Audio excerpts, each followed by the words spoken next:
Greetings and welcome to the Power of Vintage. For those of us like myself of a certain era, age, vintage, whatever you want to call us, we began our journey, our digital journey, with computers like Ataris, IBMs perhaps, Amigas, Commodores, Texas Instruments, TIs, Tandys, or some of the others that existed around the world. MSXs potentially, ZX Spectrums, the Sinclairs. There are, in the 1980s, there were all sorts of different competitors in the space, and it was the Wild West. But at a certain point in time, we all, in one way or another, most of us, had to eventually, either willingly or unwillingly, transition over to the x86 PC realm.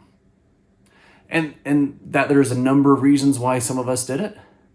In today's video, I am going to introduce an old friend of mine. This is an old friend from when I first switched over to the PC in college, when I went away to college.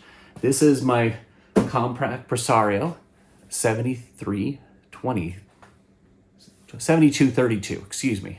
Not that the actual name actually matters tremendously. It's an original Pentium 1 that started out as Pentium 120. And I'd love to just kind of introduce you to this guy and talk about that journey, that transition period, because we all have stories about when we transitioned, most likely over to x86. Some of us obviously would have transitioned over to Mac. But at the end of the day, the world is kind of binary at this point in time. And so if we're still in the digital world, we picked one of the eventual winners and not one of those losers like we started out with. All right, let's get to it.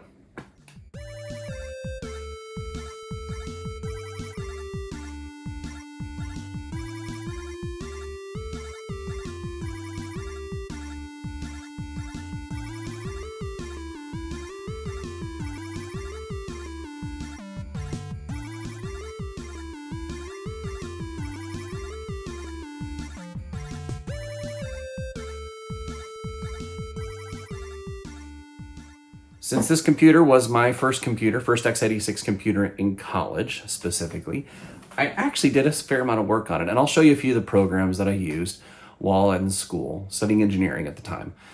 And that said, not necessarily always used for schoolwork, because to be frank, the Atari ST probably could have written up a lot of the papers that I needed to do. And provided me everything I needed from a word processing perspective. There were a few other things that I used and installed some school-based programs as well that helped out. But connecting to the internet, this is the first computer that I used that also connected to the internet, playing some online games, such as StarCraft. That was an awesome experience, just the first time actually dialing in to battle.net and playing against other folks. Playing Diablo with other people as well. That was a really cool time. Now, as I was looking to reassemble this old friend, I had to find some other hardware to go back into it. Because I don't know about you guys, but as I went through my time of upgrading computers, getting new computers, etc., I would scavenge parts out of my older computer and move them into the newer one. Right, so the hard drive that's in here now is a new hard drive, new to me hard drive, IDE hard drive. It is a rotating hard drive. I haven't done a compact flash substitution as of yet, but I had pilfered the 1 gigabyte hard drive that came with this guy and put it into my next computer along with another hard drive, and just, the whole idea of just cramming stuff in. I also performed a number of different upgrades on this computer over time. I had a faster CD-ROM. I purchased a faster modem at the time. I think this came with a 14.4 modem that I upgraded eventually to a 56K modem in order to get faster internet service, of course.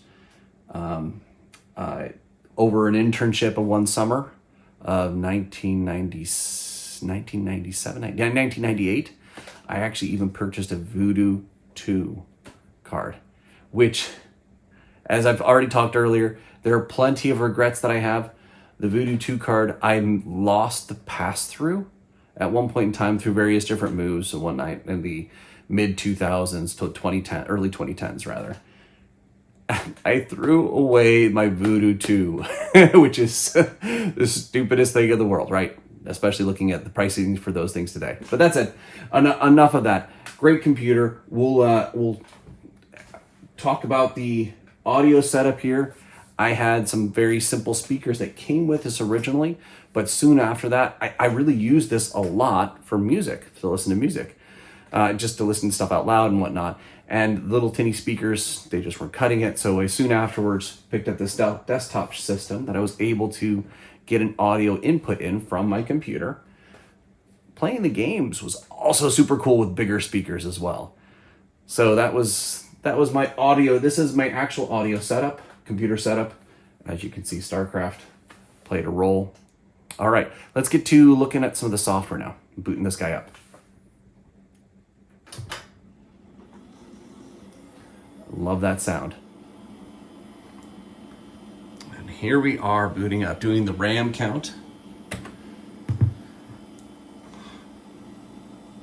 I'll just escape through that and boot up into Windows 95. Now, one of the things I did not do with this computer is I could not find the original installation media that came with it. I did my darndest searching online to see if I could find anything. I couldn't find anything, so this is a generic version of Windows 95 that's on here.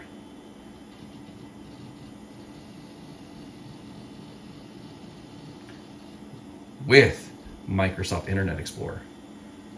That is a feature.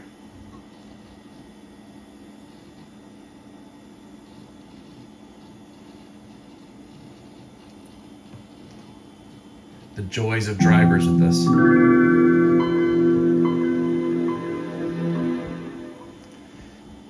So as I was getting this computer set up again, it was a fun experience trying to find the drivers for all the different integrated hardware that was on the motherboard, specifically the video card as well as the sound. This is actually how I would run my computer at the time. Very simple background, nothing fancy schmancy. Let's dig into a little bit of the software that I would use. All right. So while I was at school, I was too cheap to buy any Microsoft software, and I needed something. So in my school's library, or not library, the bookstore, I went with WordPerfect. And given the title of my channel, Power of Vintage, this is something that I actually really meant by this when I was naming my channel, is the fact that these old computers, this in particular, you load up this software, this word processing software, it's not that much different than what we have today. And it's very capable. Even the old Atari STs, the word processors were not too much different. The Amigas as well, right? So this is not something that's tremendously changed dramatically over time.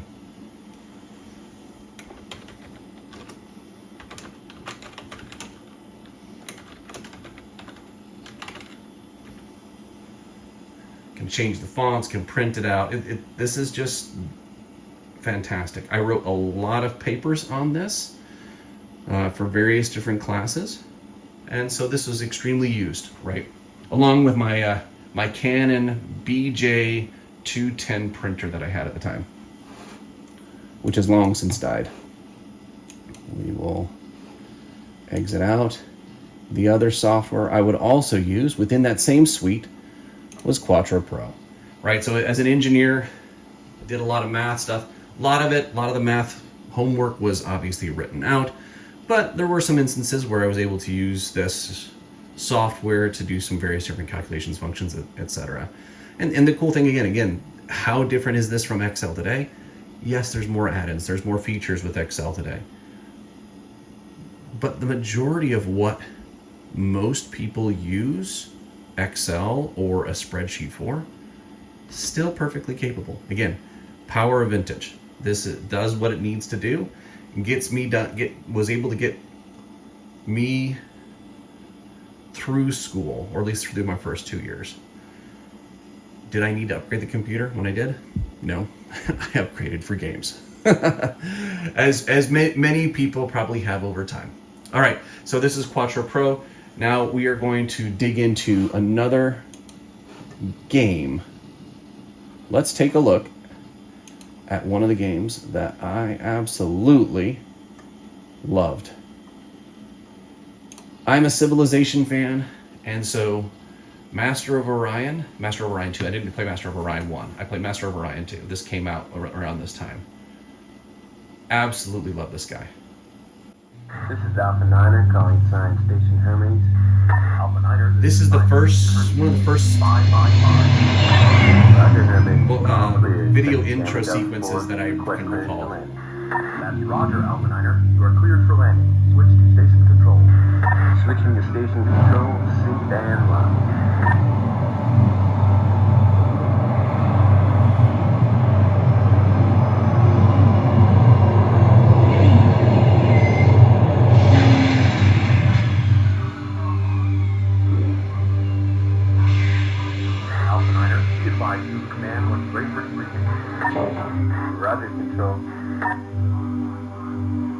Sir, reading an Ataris battlecruiser in Sector 7. Alert status. Clear weapon analyzed.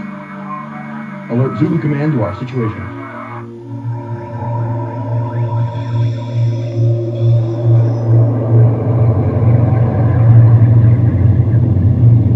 Alpha scramble. Roger, control.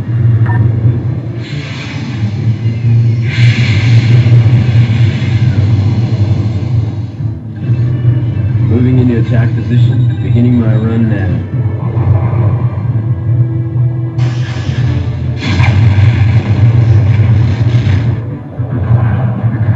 Sir, we've lost Alpha 9. Divert full power to shields. Scramble already cracked. Shields down to 80%, sir. Stay on those shields. I need full power. Shields down to 60%. 50% and dropping. Launch emergency distress beacon now.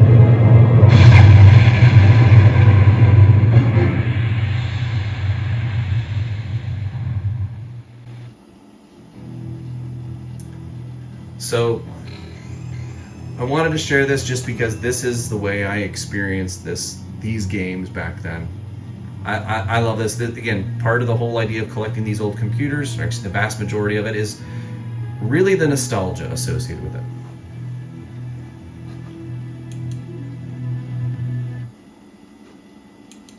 All right, quitting the game. And that is enough of the software. I could spend hours, ages, etc. talking about all the software that I used. I'm just going to say played. Most of it was played. Computer software games. All right, the last thing I want to share, and this is part of that nostalgia effect, is shutting down the computer.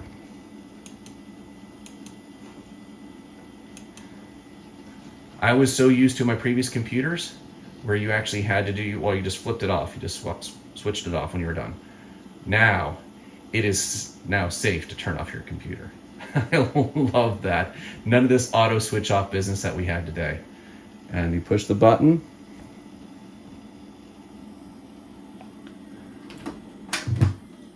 And we're done. All right. I'll put away all this stuff here, all this speaker stuff, etc. Put away the monitor. We'll dig into the computer and take a look inside. All right. This lovely beige box is extremely unremarkable for the time period of 1996. But that said, we'll walk around this guy. 1.44 floppy disk drive. Nothing special there. Very normal. We have, I think it's a 1x, maybe 2x speed CD-ROM. I had actually purchased multiples at some point in the future. Again, thinking that a faster CD-ROM would make the computer faster. This is me not knowing much at the time, but I did. Now, I pilfered those other CD-ROMs for later computers, and this is the original one for this computer. We move over to the next side, the right-hand side of this guy. It is completely blank. This is the warranty seal. I actually opened this up quite a bit when I was younger. In the back, power supply, power input. Let's see if we can get a little lower. Here we have our serial port Game port, we have our keyboard, mouse, speaker out, music out, microphone in, printer port, VGA output. Nothing spectacular. Empty slot up here. I've had a, like I mentioned earlier, I had a Voodoo 2 card in here. I also had various different modems at different points in time. Those had gotten pilfered, and I didn't really put them back in here. Number one, Voodoo 2 is gone. And number two, I had no need for the modem.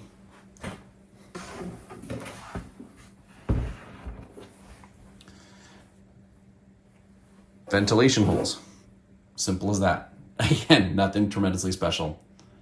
Let's open her up and get inside. This is an interesting design. One of the things about it is there is only one screw holding the top lid on, other than a lot of clips, metal clips. This is a very robust, solid case. And let's pop it open. It takes a bit of jiggling to get this thing off. This case slides forward over the floppy and hard drives, and we'll move on to that. All right, I'll skip to it being open because it's a pain in the butt to get this thing. All right, it is now loose. It takes a little bit of effort in order to do that, but now we can just lift this off and get inside. Oh. And it looks like, oh, there we go. This just broke off. This is just part of this guy here, a little clip here. We'll fix that. But one of the cool things about this case, right? You don't need a manual in order to know how to set the jumpers to adjust the CPU. It's right here. It's pretty cool. And to be fair, one of the things I did do with this computer specifically is I did upgrade the CPU. That is, I think that was the, I think I put some RAM in first. I put a new modem in this guy. And then the summer of 1997, I upgraded the CPU. It wasn't, this is me as a college kid, not having tons of money. So I actually upgraded. This is the CPU still, and it works great. Nice little heatsink here. This is a Pentium 166. It's the max that this could go to because it doesn't provide this. The motherboard doesn't provide the proper voltages for an MMX chip. So this is what we got here. Like I said, I upgraded the RAM at various different points in time. And oh yes, one other area that was upgraded. We'll take a look here. This is the S3 video chip. It's actually not bad. It's really not that bad at all as a basic video chip. It started out with 1 megabyte of video RAM, these two that are soldered to the board, and then I was able to pick up another 1 megabyte of video RAM in order to upgrade the capability. Really what it ended up doing is I could do true color at higher resolutions is what it ended up being with regards to this. The monitor that came with this computer has since disappeared. I actually had it up until about 2013 and had it in my storage room. I had a couple other CRTs in my storage room, and the shelving unit had started to sag because of the CRTs, the heavy CRTs on top. And I didn't see a purpose. I hadn't quite gotten bit by the vintage bug yet. And so I was like, let's get rid of them. I had kept them for sentimental reasons a little bit. Not that I was really all that super interested in keeping them, but I had. And then I think I recycled them, took them down to Best Buy or someplace. All right, so we have this computer here. One of the things I'd like to kind of highlight, this is a cool part and something that I did not know I could possibly do, right? So when I upgraded this to a Pentium 166, I learned about the jumpers, how to adjust these jumpers here with regards to the bus speed as well as the clock multiplier for the CPU. And what was interesting with that Pentium 120, I probably could have tried to overclock that guy. I hadn't tried. I didn't even know that I could even try to overclock, that would even work. So what I want to do now is remove the Pentium 166, put the Pentium 120 back in, because I still have that Pentium 120. It was small. It wasn't making any shelving sag, so I still have that Pentium 120. We're going to stick that guy in here and see if we can't see how far we can overclock that guy and keep it working. I can take it to, it's the 120, I can take the 120 to a 133, to a 150, and I think a 166 are the three potential, let me see, 133, 150, and 166. I can try out those different speeds with the jumper settings on this motherboard. All right, let's get to that point. Simple as that, right? Right. Not tremendously simple, but we have this guy off up here. We can now detach the clip from the other side. Spring clip here. All right, let's remove the CPU now. What I'm going to do is I'm going to leave the heatsink on. It's got a nice tension on it just due to the thermal paste. We'll just pull this little lever here.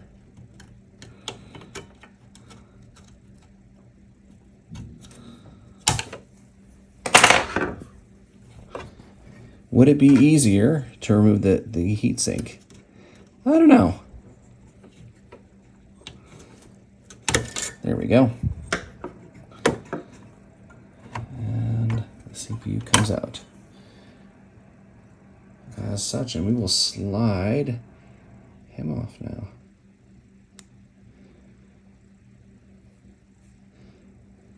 That thermal paste has a really nice coverage. And this is the Pentium 166. Look at that. Really pretty application. We'll set this guy down.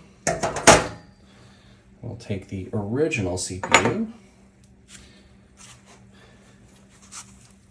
This is the original Pentium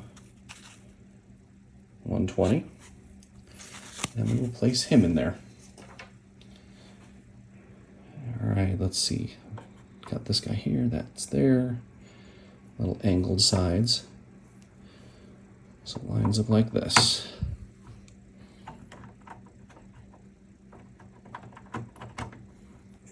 Perfect. There we go. And I am not going to clamp down this guy, but we'll just set it on top for the time being. I don't think we're not going to stress the CPU too much as I try to overclock it. Right now it is currently set for 166. Let me get back to you in a second. All right. So 133 megahertz. We're going to try to take this 120, Pentium 120 to 133. I assume it still works. We're just going to assume it works. I'm not even going to test it. I haven't used it in years, but I'm sure it's fine. The front side bus is here. We're going to leave it at the 66 megahertz, and which is that slot here. We'll probably change that to try out a 150 if we get the 133 to work. I'm already assuming a 133 to work. And we just change the multiplier for this right now is currently set at a 2.5 to get to 166. We just need to take it to 2.0. And that means, as I look on the case, the top case, moving the second jumper to 2 to 4, pins 2 to 4. So we have to have two connected to 4 and 3 connected to 5. So if we look here very closely, let's see, I think we can see it. Hopefully you can see this as well. Pin 1 is on the top and pin 2. All right, so we have 2, this is 2 and 6, or actually 4 and 6 down at the bottom, and 3 and 5 at the top.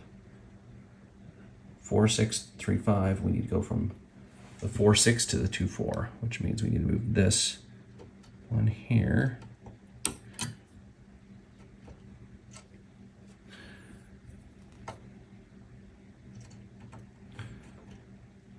Just over one slot. There we go. Now we zoom back out, plug it into a monitor, and see if we can boot it to boot. For the moment of truth. We're plugged into the monitor back there. Let's flip the power switch.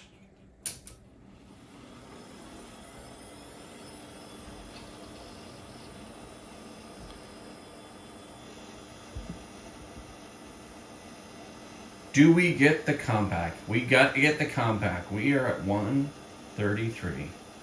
Lovely. In order to get to 155, we move the multiplier back from a 2.0 to 2.5. I swap in this guy over.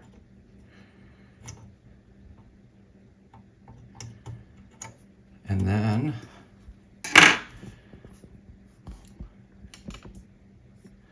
moving this guy over 1. Let me just make sure, yes, to 3 to 4. All right. To a 60 megahertz bus speed, down from 66. All right, we got this down, and let's see if it posts. Here goes nothing.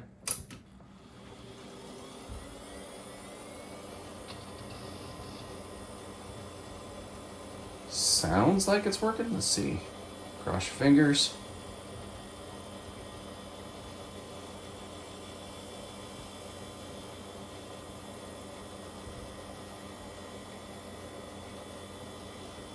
I don't think we're gonna get a signal.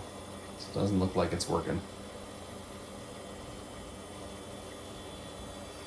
Well, if it's not gonna work at 150, I doubt it's gonna work at 166. We will swap back the 166 CPU now. All right, so what we're gonna do is we're gonna take this guy, and drop it. No. We'll get this guy hooked back in on the front over here. Clip it in. There we go. It is clipped in up front.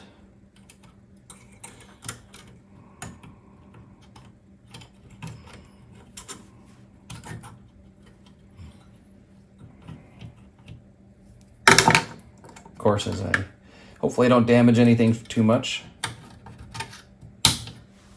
And that's that. We are back in place. We just need to swap this jumper here back from the 60 megahertz front side bus to the 66. Voila.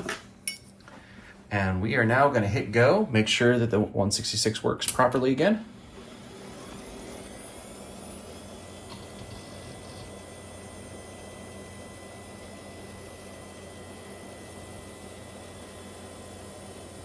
Come on, show your screen.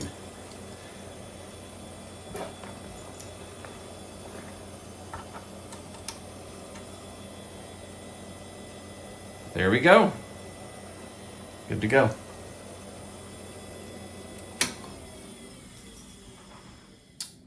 So, at the end of the day, this is a computer that has sentimental value. Is this the most collectible computer? No.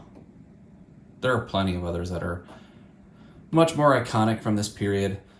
This is representative of one of many of this era. The 1995, 96, 97 desktop era of computers, beige boxes, early multimedia, early Pentium computers. Fantastic, lots of great memories for mine specifically, but at the end of the day, anything special? Not necessarily. All right, hopefully you enjoyed this. Hopefully it brings back your own memories as to when you swapped over to x86. Please, in the comments below, share your stories. Share how it was for you. Did you switch over to x86? When did you switch to x86? Did you switch to Mac? Are you still using your Amiga, the same Amiga you had in the 1990s today? Or did you switch to something completely different? Please put in the comments below, like and subscribe if you liked it, and if you want to see more of this kind of content, please. Love having you here. Have a fantastic day. Thanks. Bye-bye.